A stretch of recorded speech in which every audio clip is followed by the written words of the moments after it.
ও যুবক, 14 তারিখে ফুল দেওয়ার লেগা পাগল হয়ে যাও, 31 নাইটে রাত মানানোর জন্য দেওয়ানা হয়ে যাও, আর তোমার জন্য মুহাম্মদুর রাসূলুল্লাহ এখনো চোখের পানি ঝরাইতেছে রওজায়ে আতহার।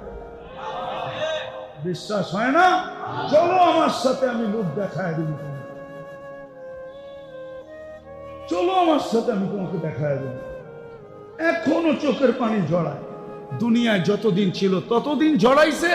মৃত্যু লগ্নে আল্লাহর সান্নিধ্যে চলে যাবে, তখনও জড়াইতেছে, এখনো জড়াবে। আবুল্লাহ সামরকান্দি বলে, কবর থেকে কানতে কানতে উঠবে। আমার তো মনে হয় আমার জাতির দিলের ভিতরে দিল নাই, পাথর পাথর পাথর। নাইলে দিল কেন কাঁপবে না, চোখ দিয়ে পানি কেন এই কথার পরে ঝরবে না যে নবী মুহাম্মদুর রাসূলুল্লাহ কেমন